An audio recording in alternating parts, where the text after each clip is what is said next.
Salut Midgardien, bienvenue dans cette nouvelle vidéo sur Fusion 360, les premiers pas sur Fusion 360. C'est la vidéo numéro 2, dans celle-ci on va voir comment créer une esquisse sur Fusion 360. Si t'es là, c'est que t'as certainement déjà regardé la vidéo précédente qui parlait de l'espace de travail sur Fusion 360. Si jamais tu l'as pas vue, je te conseille de la regarder parce qu'elle va pouvoir t'aider à comprendre le logiciel et comment créer une esquisse. Donc pour commencer, on va ouvrir Fusion. Voilà.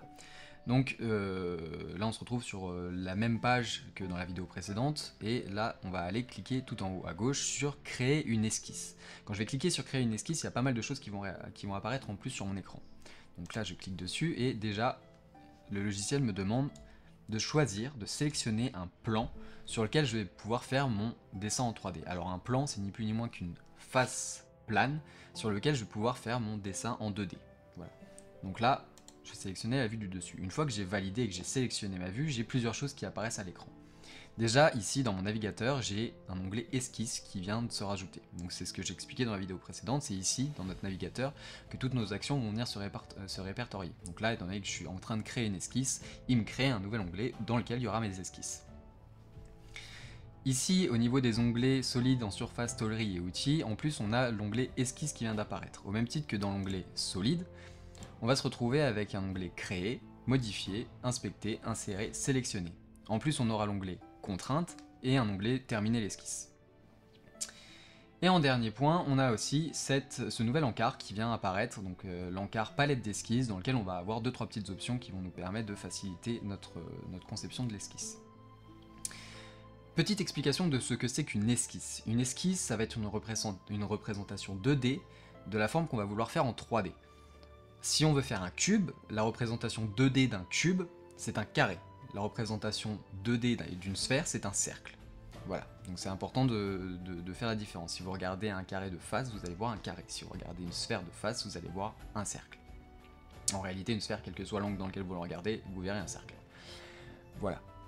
Donc, on va commencer. Donc là, j'ai sélectionné mon plan et si on regarde ma vue, elle n'est pas face à mon plan. Alors il va y avoir plusieurs solutions pour pouvoir me mettre face à ce plan-là. Soit je vais utiliser l'onglet regarder qui va me mettre directement face, et ça c'est vraiment pratique, surtout quand on va utiliser une face qui sera de travers par exemple, ou sur un angle un peu compliqué à avoir, ou alors on peut utiliser directement le petit cube en haut et cliquer sur la face de haut, parce que justement je suis déjà sur une face qui elle est répertoriée sur ce cube.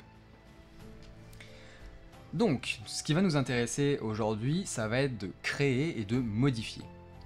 Donc dans créer, qu'est-ce qu'on va trouver? Déjà, on va trouver la possibilité de faire des lignes, de faire des rectangles, des cercles, des splines, on va avoir la possibilité de faire des cuts et de faire des symétries en miroir. Alors là, ce qu'on voit là, les 6 éléments là, sont des raccourcis. Si on clique sur créer, on va avoir la possibilité de trouver plus de choses à faire ou même de pouvoir approfondir la façon de les faire. Par exemple, si on prend le rectangle, on va retrouver le rectangle en 2 points qu'on a ici, mais on va aussi avoir la possibilité de faire un rectangle par exemple en 3 points ou un rectangle par le centre. Et on va trouver donc la possibilité de faire des cercles, de faire des arcs, de faire des polygones, des ellipses, des rainures, splines, courbes coniques et ainsi de suite. Ensuite dans modifier, on va avoir la possibilité pareil de faire 2-3 petites choses, mais ça on les verra par la suite une fois qu'on aura déjà créé quelque chose. L'utilisation de la modification n'est pas utile s'il n'y a rien à modifier. Voilà. Donc on va commencer déjà par faire une ligne. Une ligne, ça va être de manière très simple. Pour revenir à une base primordiale du logiciel, c'est un logiciel qui va fonctionner en click-to-click. Le click-to-click, ça va être je fais un premier clic pour faire une action et un deuxième clic pour terminer mon action. Alors là, il me la continue pour une simple raison, c'est qu'on est sur un outil ligne et il se dit si tu as fait une ligne, tu as peut-être envie d'en faire une autre. Si je veux arrêter ça, j'ai juste appuyé sur Escape, enfin sur la touche échappe de votre clavier, et ça arrête. Voilà. Alors, si je mets bien en avant le fait que c'est un logiciel en click-to-click, c'est qu'on va quand même pouvoir éventuellement cliquer, rester appuyé sur le bouton de la souris et relâcher. Ça va fonctionner de la même manière, sauf que ça va se montrer problématique quand on va en arriver par exemple aux contraintes tout à l'heure, ou même dans la construction même de l'esquisse, ça peut s'avérer compliqué de fonctionner comme ça. Le fait de rester appuyé sur les boutons de la souris, il faut vraiment que ça s'arrête à la navigation. Quand on va vouloir faire des vues orbitales ou quand on va vouloir faire de la translation, là c'est important de rester appuyé sur la souris. Quand on va vouloir créer un élément, c'est vraiment important de faire un clic et ensuite un second clic. Voilà. Donc, quand j'utilise un outil, j'utilise mon outil, voilà, Et si je veux arrêter mon action, il me suffit d'appuyer sur la touche échappe. Voilà. Donc là, pour éviter de perdre du temps, je vous montre rapidement comment on efface ce qu'on a pu faire, et ensuite j'utiliserai simplement le CTRL Z pour revenir sur mes pas. Donc là, par exemple, pour supprimer, je vais avoir plusieurs possibilités. Soit je sélectionne mon outil, enfin ce que je viens de tracer, et j'appuie sur la touche supprimer. Soit je le sélectionne, je fais un clic droit, et là je vais avoir pareil 2-3 petites options qui vont apparaître, enfin plutôt 10-15 options qui vont apparaître, et notamment l'option supprimer. Voilà. Ensuite pour le rectangle, voilà, pareil, très simple, un premier clic, un second clic, et j'ai mon rectangle. CTRL Z, je reviens en arrière. CTRL Y, ça revient en avant. Ça va fonctionner de la même manière pour le cercle. De la même manière pour l'arc. Alors l'arc, je vais m'arrêter un peu dessus parce que lui, je vais vous le présenter quand même, les différents types d'arcs qu'il peut y avoir. Il va y avoir la possibilité de faire un arc en 3 points, un arc avec un point de centre et un arc tangent. L'arc tangent, je ne vais pas pouvoir le faire tout de suite parce qu'il faut que j'ai déjà une ligne droite sur laquelle je vais pouvoir le mettre en tangence. En revanche, l'arc en 3 points, il va me demander en fait de sélectionner les 2 points du bout de l'arc, et ensuite seulement avec le 3e point, je vais pouvoir faire son rayon de courbure. Tandis qu'avec l'arc avec un point de centre, on va me demander de sélectionner tout de suite un rayon de courbure, et ensuite je vais pouvoir faire la longueur de mon arc. Voilà. Ensuite, on va avoir le polygone. Alors, polygone circonscrit, inscrit ou défini par l'arête. Circonscrit, ça veut dire que quand on va dessiner notre polygone, il va nous dessiner un cercle avec. C'est ce qui va nous permettre de donner une cote en fait à ce polygone. Donc, si le polygone est circonscrit, ça veut dire qu'il est autour du cercle. S'il est inscrit, ça veut dire qu'il est dans le cercle. Et s'il est défini par son arête, ça veut dire que sa taille sera définie par la taille d'une de ses arêtes. Ensuite, on a l'ellipse. L'ellipse, c'est un ovale. Voilà, simplement, c'est un ovale. Donc, un ellipse tiré de l'ellipsoïde, ou avec un nom plus barbare qui s'appelle le patatoïde. Ensuite, on a la rainure. Donc, la rainure va fonctionner un peu comme l'arc ou toutes ces choses-là. C'est qu'on va fonctionner en plusieurs points. Donc, un premier point, un second point, et ensuite, on va pouvoir faire la rainure. Sinon, on va aussi pouvoir faire des rainures courbées, comme celle-ci. Voilà. Ensuite, on va avoir le spline. Alors, le spline, ça, c'est très intéressant. Pour ceux qui ont déjà utilisé un logiciel, si tu as déjà, pardon, j'ai encore du mal avec le vouvoiement, tutoiement. Si tu as déjà utilisé un logiciel type Photoshop, c'est l'équivalent de l'outil Plume. En gros, je vais faire un premier point, un second point, un troisième point, un quatrième point, et là je vais faire un double clic pour valider, et ça vient valider mes courbes. Ces courbes, je vais pouvoir jouer avec grâce aux axes verts. Donc voilà, je vais pouvoir vraiment venir modifier ma courbe, je vais pouvoir déplacer ma courbe, tout ça. Donc ça peut s'avérer être un outil vraiment très pratique. Voilà. Pour l'outil courbe. Pour l'outil spline, pardon. Ensuite, on a la courbe conique, le point, le texte. Donc voilà, ça va permettre de pouvoir ajouter 2-3 petites choses à notre esquisse. Là, on va s'intéresser à ce qui est symétrie miroir, réseau circulaire et réseau rectangulaire. Alors, la symétrie miroir, c'est quoi? Si je clique dessus, là, il vient me demander un objet que je vais vouloir mettre en symétrie et un axe de symétrie qui va servir justement à faire cette symétrie. Là, malheureusement, j'ai aucun objet sur mon plan de travail. De ce fait là, ce que je vais faire, c'est que je vais en créer un. Donc, j'annule ma symétrie miroir, je viens faire par exemple un cercle, simple cercle, voilà, comme celui-ci. Et je viens sélectionner ma symétrie miroir. Donc là, l'objet que je vais vouloir mettre en symétrie, ce sera mon cercle. Voilà. Donc là, il est sélectionné, c'est bon. Je vais pouvoir sélectionner mon axe de symétrie. Seulement, là, à l'heure actuelle, je n'ai aucun axe de symétrie. Alors j'aurais pu faire une chose simple, c'est que, en restant dans mon esquisse, j'ai quitté ma symétrie miroir.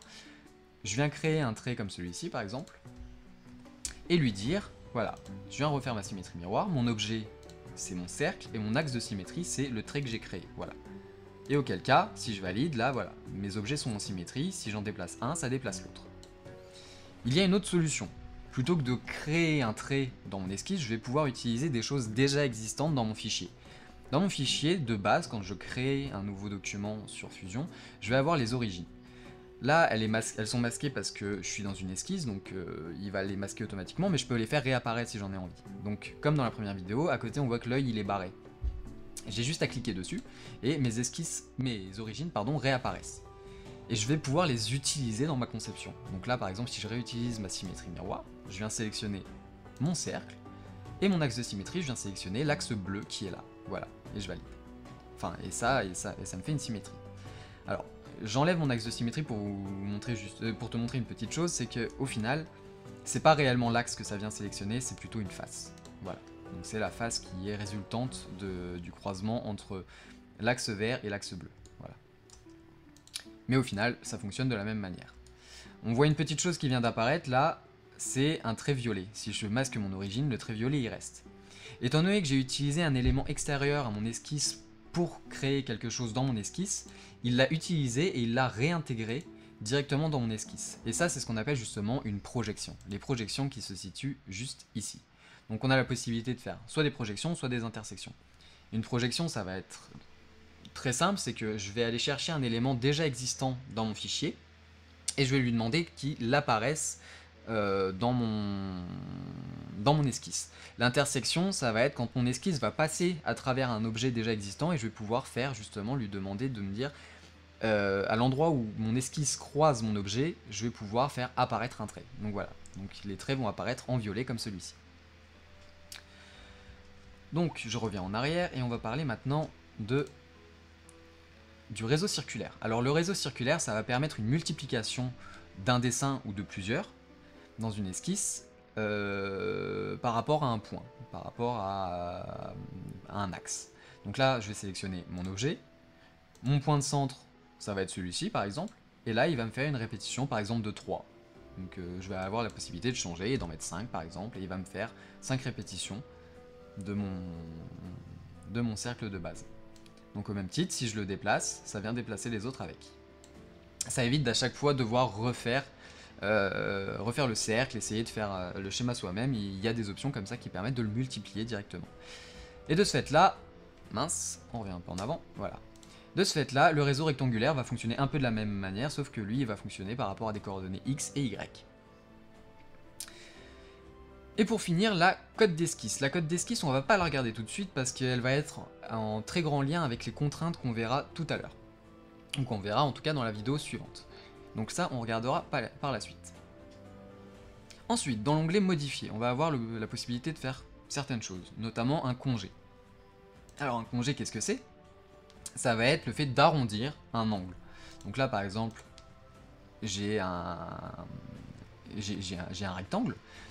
Et si je sélectionne l'outil congé, je vais pouvoir sélectionner directement l'angle, enfin un des angles du rectangle et lui demander de faire un congé. Alors, soit je sélectionne directement l'angle et ça me fait mon congé, soit je vais aussi pouvoir sélectionner directement une face et une autre et ça va aussi faire mon congé. Voilà. Je déconseille d'utiliser les congés directement dans l'esquisse. En règle générale, il sera préférable de choisir de faire un congé ensuite sur la forme en 3D, mais ça on le verra dans des vidéos par la suite. Ensuite, on va avoir la possibilité d'ajuster, donc l'ajustement c'est très simple. Si j'ai un trait comme ça j'ai seulement besoin par exemple du trait qui passe à travers mon cercle, je vais pouvoir venir avec l'ajustement et faire hop, découper.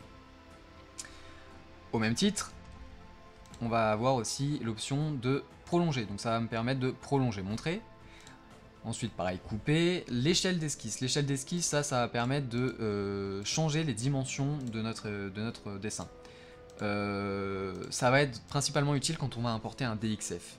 Quand on va faire directement notre dessin, ce ne sera pas forcément utile. Ensuite, on va avoir l'outil de décalage, lui qui va être très utile. Le décalage, il va permettre de prendre, alors, soit le rectangle par exemple là tout en entier, et de pouvoir faire un décalage de mon dessin comme je le souhaite, et ça permet de gagner beaucoup de temps. Soit ça va me permettre de choisir directement, alors ici j'ai juste à désélectionner en chaîne, et je peux sélectionner de ce fait là trait par trait. Et ça peut se montrer vraiment très pratique. Si jamais j'ai envie de faire un décalage seulement sur 3 côtés de mon rectangle, voilà, je peux faire un décalage. Et le décalage sera le même quel que soit le côté. Voilà. Et ce décalage peut être vers l'extérieur ou vers l'intérieur. Alors hop. Ah, il y avait un petit bug. Il peut être vers l'extérieur ou vers l'intérieur. Donc là, vers l'intérieur, vers l'extérieur. On se rend compte que les codes, du coup, là, elles passent en négatif vers l'extérieur et en positif vers l'intérieur. C'est comme si j'appuyais là sur le bouton inversé. Cette cote là, je vais pouvoir lui donner directement une valeur, donc là par exemple 5 mm, et voilà. Donc là j'ai un décalage de 5 mm dans mon rectangle. Voilà ce qui conclut... Alors non, on conclut pas encore. Là, pour finir, une fois qu'on aura fini notre esquisse, on va pouvoir terminer l'esquisse, et voilà. On se retrouve du coup avec notre esquisse avec laquelle on va pouvoir venir travailler par la suite. Dernier point que dont j'ai pas parlé tout à l'heure en tout début de vidéo, quand j'ai créé une esquisse, il y a une autre chose qui s'est rajoutée à mon espace de travail, c'est en bas ici, j'ai une esquisse qui est visible. Cette esquisse, c'est justement la première action que j'ai dans mon arborescence. Et plus j'avancerai, plus il y aura de symboles qui vont suivre cette esquisse. Voilà. Très bien. Et ben voilà, donc ça conclut cette vidéo sur créer une esquisse sur Fusion 360. Et je te dis à très vite dans la vidéo suivante pour voir comment faire les contraintes, ou en tout cas qu'est-ce que c'est que les contraintes dans une esquisse. Et voilà. Allez, ciao, à bientôt.